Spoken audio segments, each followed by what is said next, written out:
Welcome back to the news at 10. Thousands of residents have fled their homes within the Atlas Cove axis of Lagos area following an ongoing joint military operation to bring an end to the continuous breach of the NNPC pipeline by vandals. Our correspondent Chris Lems visited Takwa Bay, which has become more or less a ghost town. He now reports. A beautiful beachfront, the roaring sea wave, and a few distressed faces. That's all that's left of Takwa Bay, one of the several communities sprawling the Atlas Cove, home to a major NNPC oil pipeline.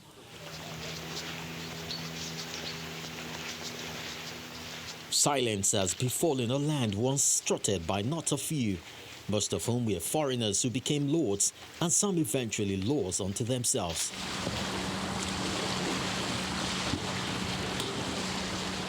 Scattered clothing and personal effects, doors left ajar, are telltale signs of how the people left behind where they once called home.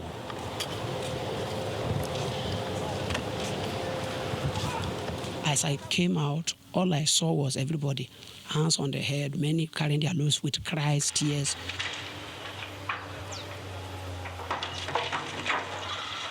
The operatives' bulldozers, which has been dismantling structures in the NNPC pipeline right-of-way since December 2019, arrived Takwa Bay a week ago.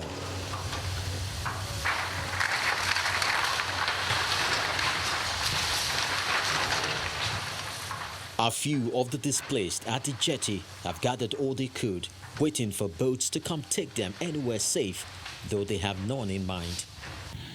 I don't even know where everybody will go. I don't know. This demolition exercise, which started in 2019, is meant to flush out those who have perfected the act of sabotaging the nation's oil pipeline. These people have been on the NPA property without permission. They have been squatters all along, and we're interested in seeing them off. We're entering the stabilization phase, and that is to ensure sustenance of presence, adequate presence. In the 18-kilometer stretch of the Atlas Cove, the vandals said to be from neighboring countries have built settlements, breached the NNPC pipelines, dug wells, and stolen fuel in several thousands of jerry cans back to their countries. But for these Nigerians who now have become shelterless and clueless about the next step to take, they say they are only victims of an organized crime perpetrated and perpetuated by the custodians of the oil product and those meant to protect the facilities. Military men know, the NNPC staffs, they know, the depot ships, they know, the pump men, they know. They inform them so time will pump, and they will settle everybody before they will go and work. Despite the interest and intrigues played up by the displacement of thousands of people, the exercise, codenamed Kurumbe, which literally means live there, a joint military operation, is expected to continue until the Atlas Cove axis is rid of every element or person suspected to be a threat to our national assets. From the Atlas Cove in Lagos, Chris Lems, Channels Television News. Staying in Lagos, the state government is promising compensation to victims of Amu Plank Market fire in Mushin area of the state.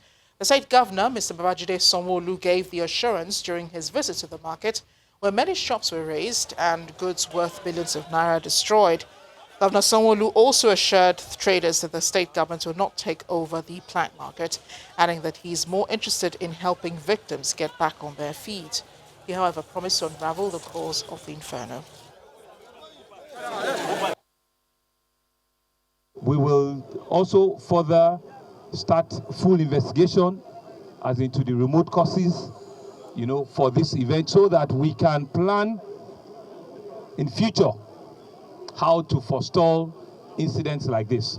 So we're going to ensure that LASEMA, even when they finish their entire recovery process, will come back with fiscal planning to come and take full inventory, of the various store owners in this place, and also sit with our market leaders to see what kind of long-lasting solution that we can bring about at markets like this.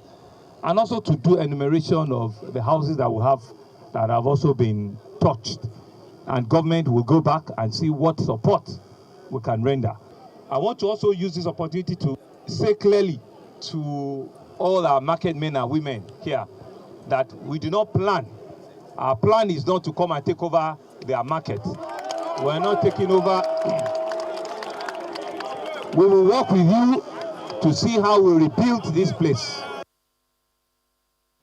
And for those who think the Lagos State government will ban commercial tricycles and motorcycles from operating within the metropolis, it can rest easy, as the state government says that's not in the plan yet. There are, however, new restriction signs installed across major highways and bridges to enforce an existing law in the state. Some operators say the restriction will breed more hardship for them, while others present a business case against the prohibition. Our correspondent, Dari Idowu, reports. There's a clause in that law that said they restricted Okada from 475 routes network in Lagos.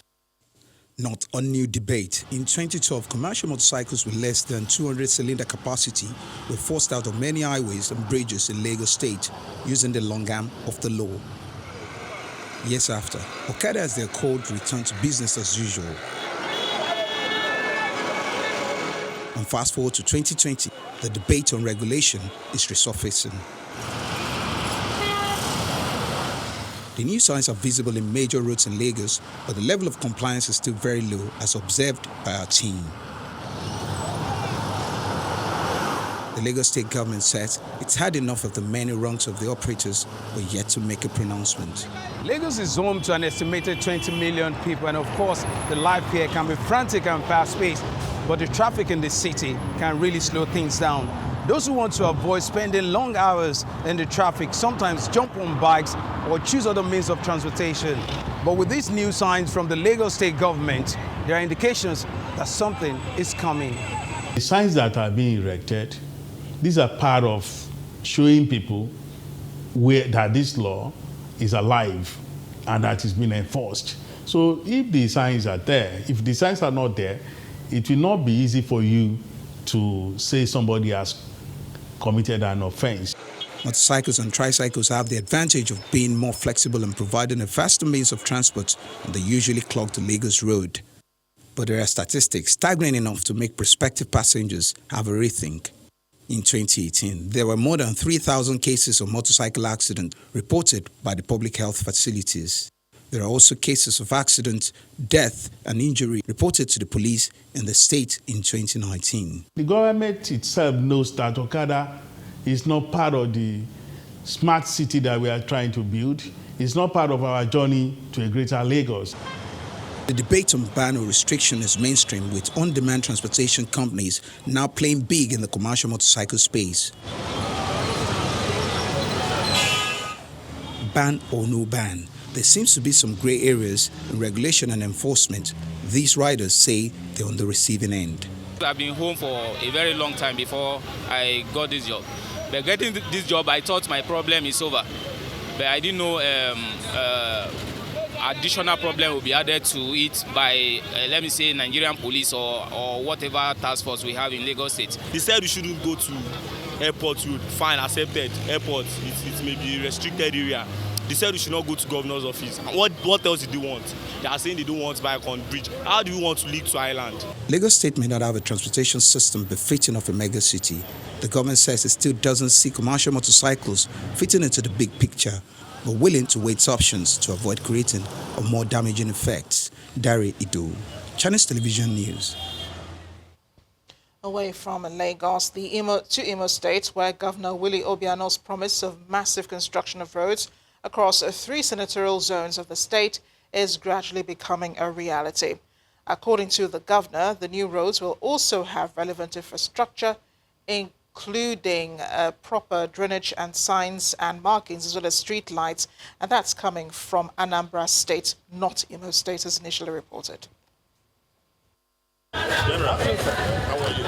Governor Willie Obiano kicks off his inspection of roads under construction at the Silas Works Road in Fege, Onitsha, where the Nigerian Army engineers from 302 Artillery Regiment has been awarded the contract to work on 10 streets. According to the officer in charge of the project, the job is presently 80% complete. I'm happy to let you know that we've done almost 80% of the job. Alon Street has been completed with all the drainages and open to traffic. Impressed with the quality of work by the soldiers, the governor directs that more projects should be added to the contract. We'll give them another set of 10 roads to do. We have already done 20 roads before now, so before April we will complete 50 roads.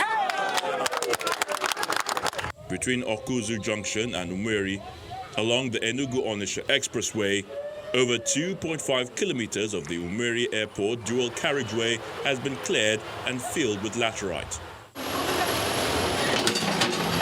Massive construction is ongoing on the 12.3 in Sugbe-Nteje adjoining road that will support the airport road, with the construction firm given the target of completing 5 kilometers of the road before the rainy season.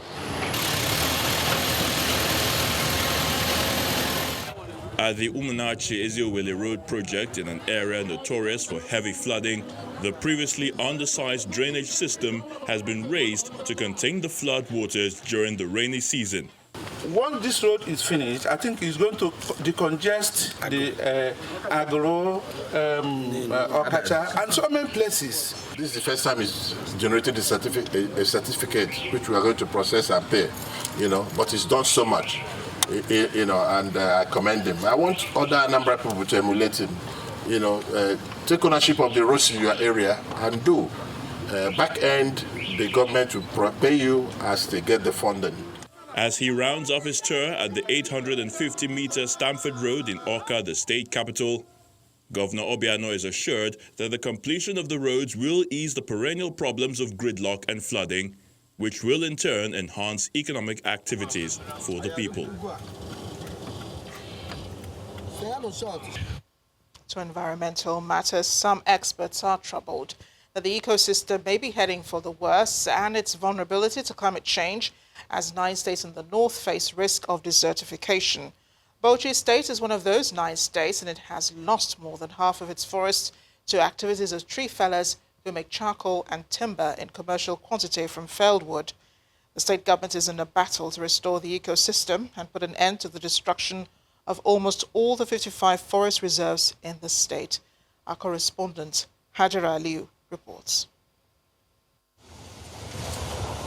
A steep decline in the population of trees is evident in Bauchi State, as the Sala forest is devoid of its thickness and now mostly dominated by tree stumps and plain forest land. Deforestation is everywhere. Activities of tree fellers can be seen everywhere, and this is replicated in almost all the forest reserves in Bauchi State.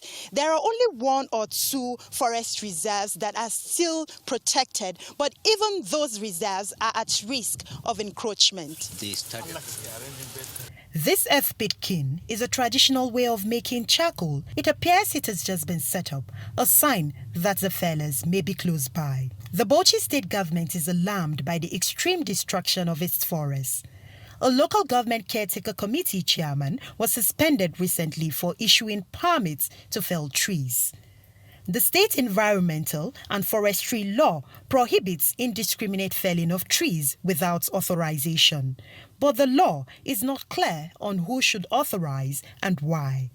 The State Assembly is alerted, and I'm sure as soon as we resume, that will be one of our priority, and it will be done very soon. Enforcing the law sometimes meets stiff resistance from offenders who fear that their means of livelihood may be threatened, forcing them to react violently against enforcement agency staff. They start beating us, they break all our cars, they wound our people, see they bring even my teeth. In one of the successful operations, 600 bags of charcoal were confiscated and placed on auction by the mobile courts. We are telling people that so long as they did not do the contrary, we will not pursue them. But when they insist on doing the contrary, we must pursue them and we will get them. Experts say Presently, 9 states in the north are at risk of deforestation, which comes with their consequences on the climate. It is estimated that these states are jointly losing 350,000 hectares of land every year to desertification. There are dangerous indicators that should give us sleepless night if we are honestly serious. With this unchecked population growth and this rates of destruction to our forest resources, what kind of country do we expect to have in the next 20 years? Perhaps it's time for governments to join the global community to combat climate change. But if it must enforce the law on deforestation, providing an alternative source of energy is equally important. Hajara Aliyu, Channels Television News. Still ahead on the news at 10, basketball legend Kobe Bryant dies in helicopter crash in California. We'll have more in sports news. Stay with us.